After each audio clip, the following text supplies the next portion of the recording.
It's the Logan Power Show. Inspirational and motivational.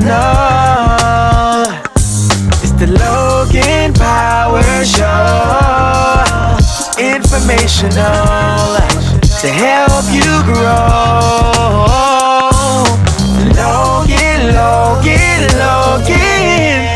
Logan Power Show.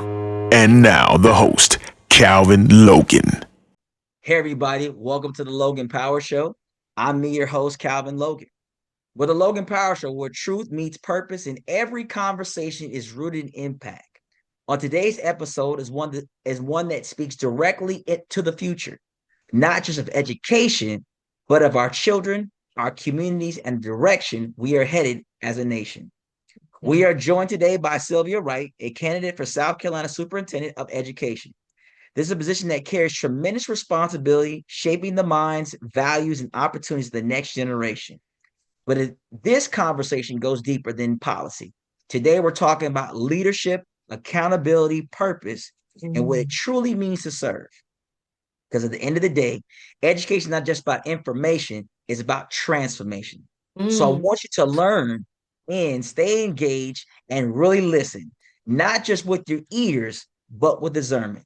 Let's get into it. So, ladies and gentlemen, without further ado, let's welcome our special guest, the one and only Miss Sylvia Wright. How you doing, Miss Wright? All right. Thank you so much for this opportunity. Absolutely, absolutely. And it's a pleasure for you coming here on the Logan Power Show. It's a blessing for you being a part of us here on today. And for those that are listening to us, we want to understand this, that Miss Wright has over 2 decades of experience in education. She has served in multiple roles that have allowed her to see firsthand the challenges facing students, teachers, and families. Now she's stepping forward with a vision to bring a change at the highest level. So, Ms. Wright, the biggest question that I have, and just want to get started, because I know your time is very valuable, and just want to dive in a little bit more deeper. What moment made you decide to run for state superintendent, not just serve in education, but lead it statewide? My grandson was my motivation because, it's one thing when your kids are grown, like my kids are older out of school, but now that my grandson, when he was a year old, is when I took that step to run in 2023, by the way. So I've been campaigning for almost 2 years now. So. Okay, fantastic. How has your journey as education shaped the way you see the current state of education in South Carolina? That's a really good question about my journey, because I did start out as a classroom teacher. And from that perspective, I know how it feels to be in a classroom where kids um, are disruptive, disrespectful. You do all the things because as a teacher, we have these steps we take before we get the leadership involved, the principals involved. So I know how it feels to go through all those steps and then have leadership do nothing to support you. Then moving up to my school level leadership, that's a whole different perspective, because instead of just seeing my classroom, I see what's happening throughout the whole school. And when you're in your classroom and you're doing what's best for, well, you're doing what's best for kids, right? You're doing your job. But then when you're looking at a school view and you see that others are not doing or teaching the way or meeting the needs of the kids or supporting the students the way you thought that they would be, that expectation, seeing that it's not there for everyone. And then as I moved up into district leadership, seeing it at a school level, seeing that there are people in leadership positions within schools who are not meeting certain expectations and supporting students. And I bring that up at each level because I've seen where the inequity is. I've seen where there's a need of support, a need of improvement at every single level. Now, I'm not saying all was bad. That's not what I'm pro public education.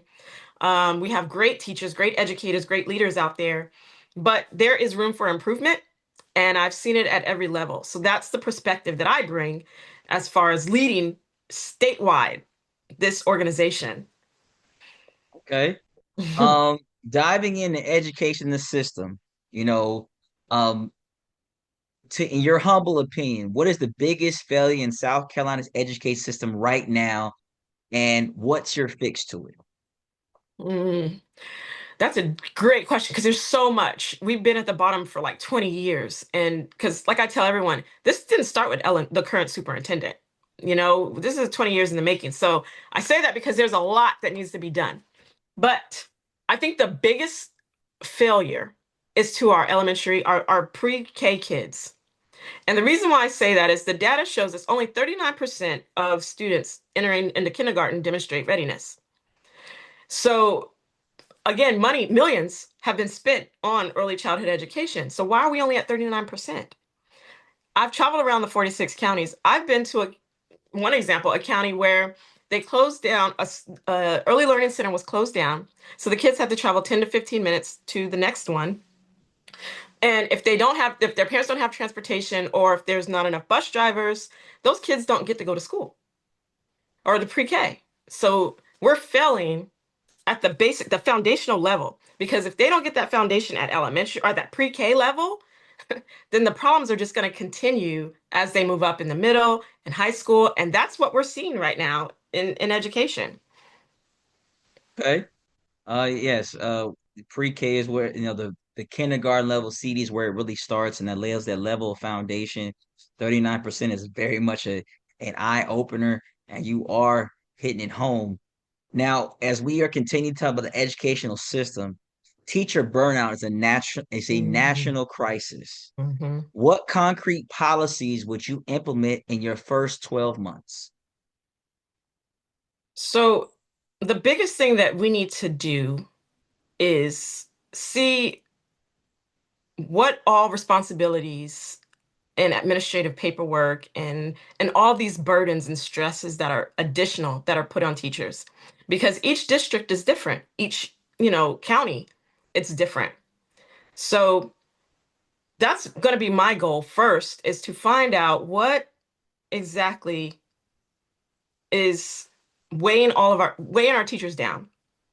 And then, because I know there's a bill that was recently passed about, as duties assigned is taken out of the contract. Because I remember when I would get my contract, that would be there, and they make us go to meetings before and after school, um, do clubs, all these extra things. And if a teacher said something about it, they would say, well, it's on your contract, all duties assigned. So the biggest thing is finding out what things we can reduce for teachers. What administrative responsibilities can we take away from them uh, to reduce that burden? And the only way to do that is just to have those conversations, find out, you know, what's going on in our schools. Okay. You are making some valid points. Still focus on the educational system. How do you balance standardized testing with real learning and critical thinking? Mm, thank you for that question, because what I want to do, because my goal is to move South Carolina from 43rd to 1st in education. Okay. And one of the ways I want to do that is get rid of standardized testing, that end of year testing. And Florida's already done it. In 2022, they finished they no longer do standardized testing. They went to a growth model. And that's what I want to bring to South Carolina. This growth model where the kids test at the beginning, middle, and end of the year. And this isn't an I gotcha test. This is seeing what are their strengths and their weaknesses. And then we build on their strengths and also their weaknesses, because it's about growing kids. So that's how I want to revamp or reform the testing. But in addition to that, because if we're talking about growth, then there's certain skills that kids need to know at each grade level. So what skills do they need to know? What do we need to focus on? Because as they move into, what do they need to know to be successful, and then to keep building onto that. So that's where I'm going as far as growth and reforming how we test. I want to test for growth. I don't want to test kids just to test. Okay. All right. Um, as we are looking to talk about parents, culture, and influence, this is a an opinion-based question. What role should parents have in shaping curriculum and school policy, in Mm. your humble opinion?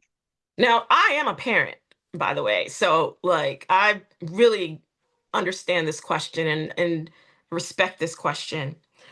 But as a parent and a teacher, there's a line that you draw because the teachers are the professionals. Like I went to school I'm trained to be a teacher, to be an educator.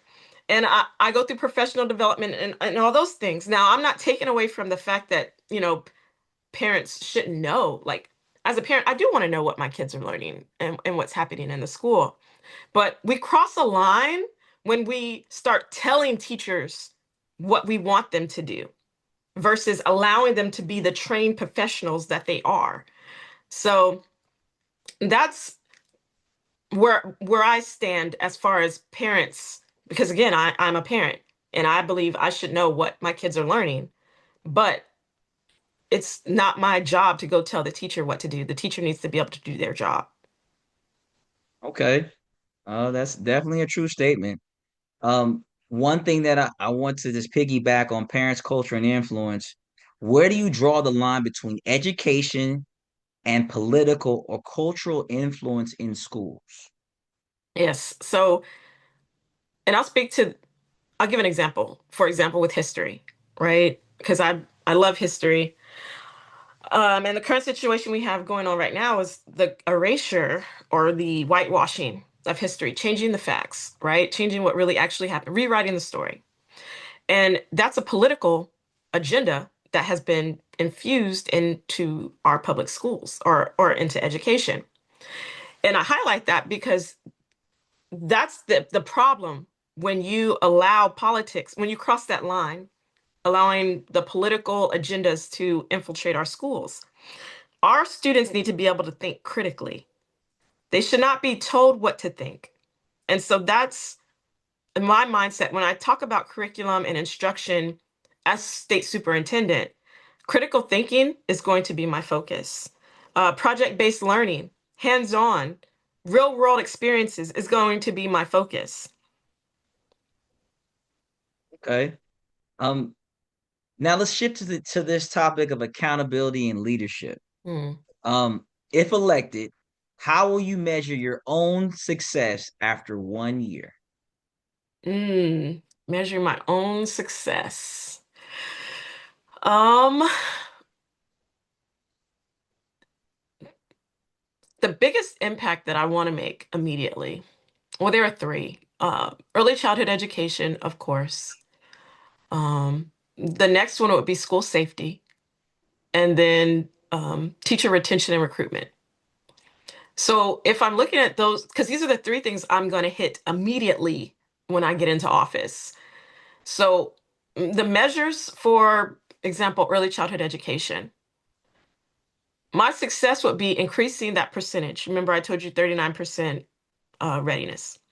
Increasing that, and not only the percentage of kids being ready, but the percentage of access to early childhood education. Um, the increase in that. And as far as school safety, when I get into office, I want to establish a school safety advisory council to see where our strengths and weaknesses are when it comes to school safety. And keep in mind, school safety isn't just about an intruder. It's about if is there mold in the building? Are there leaks? Will the roof fall in on students? Because that's real in the rural areas. There are horrible buildings that our kids are in, and then overcrowded classrooms, student misbehavior. So there's a whole bunch of things that go into school safety. So just seeing, I'm trying to see like the measures that I would take away from that is how much we improve safety in our schools. And again, not just with intruders, but a reduction in student misbehavior, um, a reduction in oversized classrooms. These are things that I'm going to be looking out for. And of course, with teacher recruitment and retention, seeing the numbers of how many teachers are staying, but not just staying, but how many are satisfied in with their job. Because for me, it's not just about keeping our teachers, and paying our teachers, but I want them to really enjoy teaching. Because I remember I love being in the classroom, but there are certain things that made it to where I didn't like it. So again, and one of those you hit on earlier with the increase in workload, but Those are Okay. the three areas, the measures for my I first got year. Mm-hmm. I got you. Mm-hmm. Um, Still focus on accountability and leadership. How will you hold underperforming schools and administrators accountable? Since you're mentioning that. Mm. So the most important thing to remember about state superintendent is it's about relationship. So I'm not, as a state superintendent, I can't just go in and fire a local superintendent because that local superintendent is put in that position by the local school board, right? And the local school board is elected by the people in that district. So this isn't a position where I can just go in and be like, you're fired, right? So one of the things that I've learned as being a leader is it's all about relationship. So if like I said, I've traveled to 46 counties. I'm building relationships with elected officials, school board members, parents, other educators, just seeing, and I want to continue those relationships because I want to see what are their needs? How can they be supported?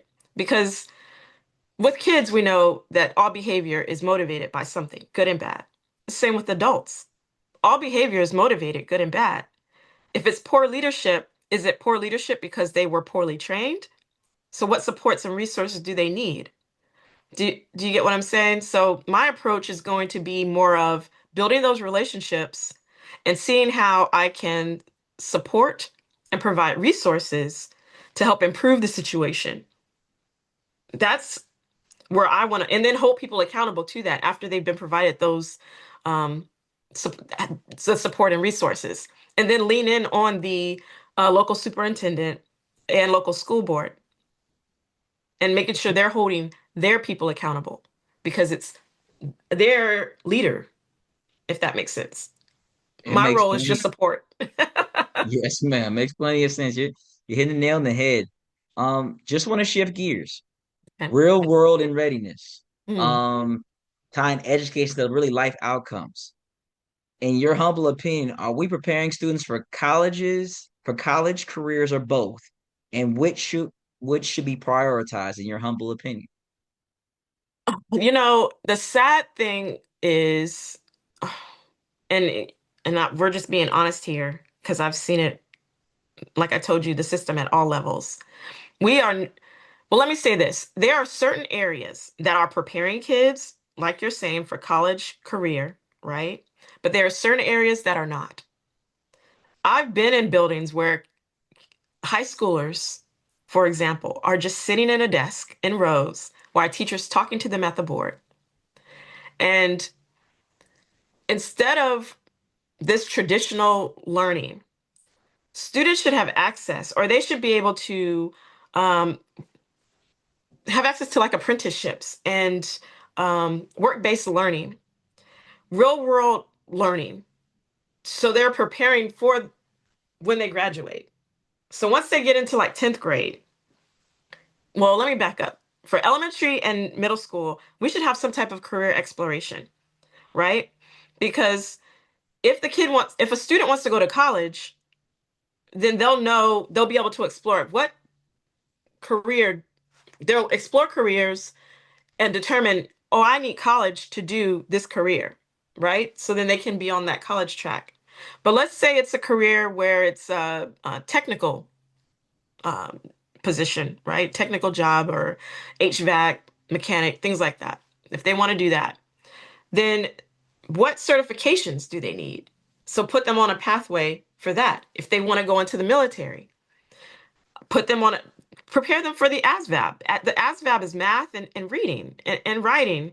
So there's pathways that we can create to prepare kids for whatever occupation. If they want to go to college, if they want to have go out, start out with a career, or if they want to go into the military, we can start preparing them for that. Right now, it's haphazard. You have certain areas that are doing it and certain areas that aren't. So there's inequity there. Um, and that's the imbalance that I'm seeing all over our state. Yes, ma'am. Definitely true. Um, just want to, I definitely want to, I'm like what I'm hearing. We want to be able to um, make those connections and hit home. Uh, just trying to get to definitely prepare ourselves. If you could change one thing about education overnight, what would it be? Change one thing. For me, it would be fully funding our schools, our public schools, providing the, like, not just giving them money. I'm talking about the superintendents. They have this like vision, this plan of how they would improve education in their district. How would they elevate their students in their district? What resources would they need? If they could have unlimited resources, staff, how would they improve public education? How in their district? What innovative programs or things would they implement? And then I would want to support that. And so that would be something that I would want to change overnight. Just open up access and opportunity for all of our kids all over the state. That's how you do it. Okay. Now, there's going to be another caveat to it. People are going to Okay. have a pushback. The Mm-hmm. pushback is that people say, well, what about people who have their children go to charter schools Mm. and not just public schools? And you have those arguments saying like, hey, what's been given in the public sector hasn't really been beneficial. So the parent says, well, I got to pivot. I'm thinking about my child's education, and they found an alternative route. So they found charter has been beneficial to them. Or a parent says, well, you know what? I've tried public, I've tried charter. Now I'm going to private. So I've heard you speak a lot of the public, um, what your initiative is, but how can you speak to those particular parents who have their children in charter schools and in private schools? Yeah. So like I said, I'm a parent. So I believe that parents should have a full choice wherever they want to send their kid, whether it's private, public, micro school, homeschool. Like parents should, that's their right as a parent. Um, but one of the things that I want to make clear is the majority of the kids in South Carolina attend public schools. And public schools have been underfunded. And because I want to say underfunded, and because there's been money placed at like billions of dollars. It's $1 billion um, organization, but it's been mismanaged. It hasn't there hasn't been an intentional focus for how are we going to improve public schools in South Carolina. And so the reason I say this is we can't say public schools not working when we haven't really fully invested in making it the best that it can be. And so, like I said, though, if a parent wants to send charter, public, private, whatever, but we cannot bash public education when it has been systematically and continues to be systematically dismantled. I Okay. think of it as a car, right? The car's function is to take you places, correct? But if you take the wheels off, can it move? No, you can't go anywhere. So when we take funding away, like charter schools take funding away, private schools with the vouchers taking funding away. So we're basically taking the wheels off the car, right? And then we're saying, you know, well, that they're not going anywhere. Public schools, they're so bad, but you've taken the wheels off the car. Okay. You make a strong argument. And there are some argument now. The your argument is different than the current incumbent because the Mm, current superintendent doesn't have that same belief factor that you just have. You see her most focusing on charter mm-hmm, and more and deviating away from public sector because due to the fact of number one, parents saying, well, I want that school choice aspect. Yeah, mm-hmm, that's the neighboring school, but the neighboring school um doesn't give the same opportunities as mm-hmm, the other school, even if it's fully funded. Like you see it all the time when it comes into sports. You'll see like, why is this school thriving, um, doing some great things where everybody from that particular neighborhood is not going to the neighboring school. They're finding what the school is going to benefit them because they're saying, well, don't just give me what you want to give me. I want the best mm-hmm. for my child and for what you said, because you said you're a parent yourself. And so I think those are some things that is going to be a heavy argument, is because both are definitely heavily weighted. Public sectors is catching a lot of flack here in the state of South Carolina, plus charter as well. Private has its own separate type of problems, but you pay for what you pay for. If you want caviar, you're gonna have caviar. If you want lobster, you want lobster. If you want chicken, you're gonna get chicken, and however you want it. How you want your entree is how you want your entree.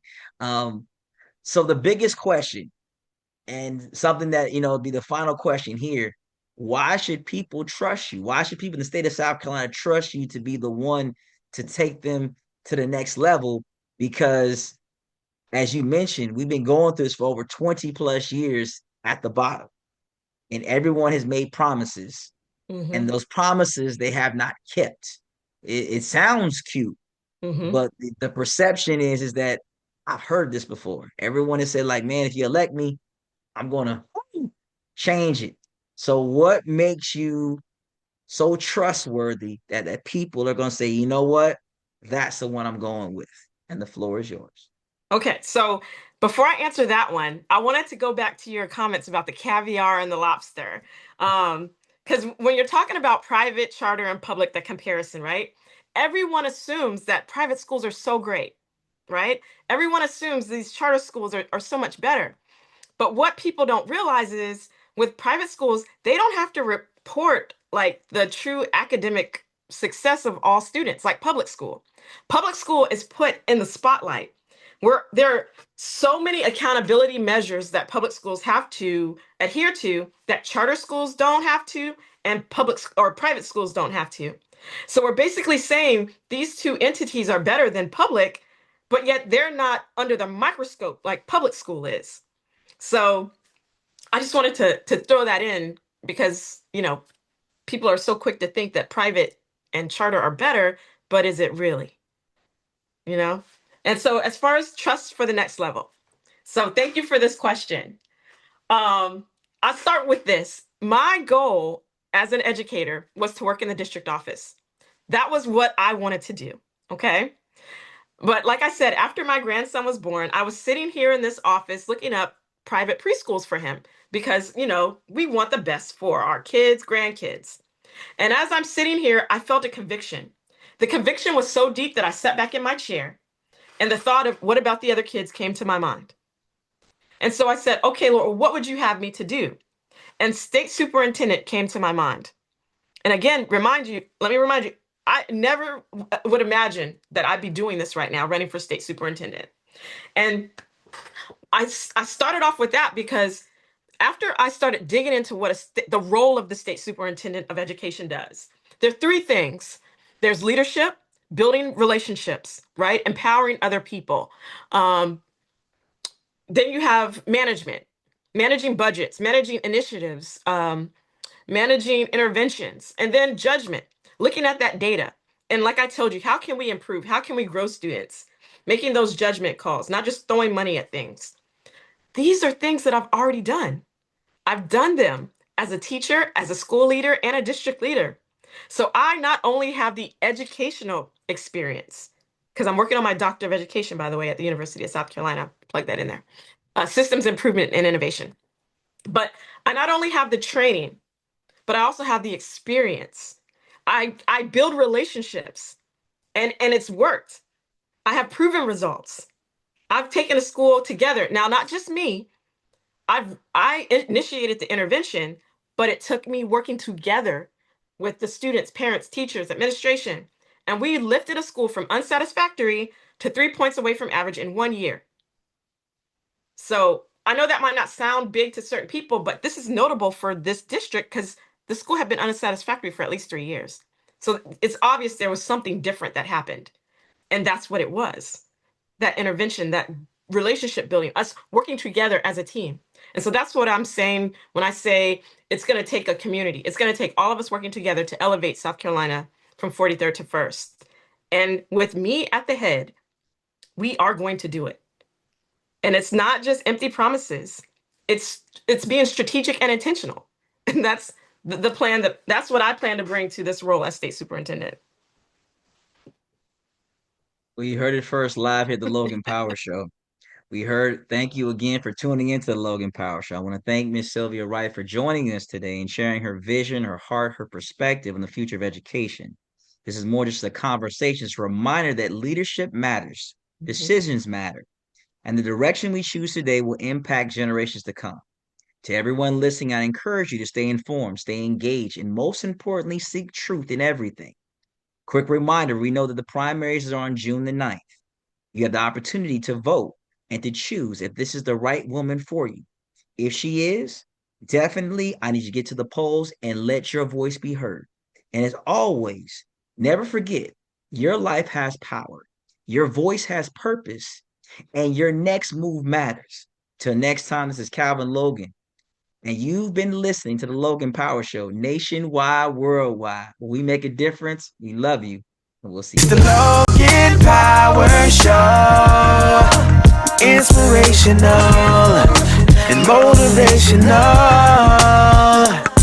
It's the Logan Power Show. Informational to help you grow.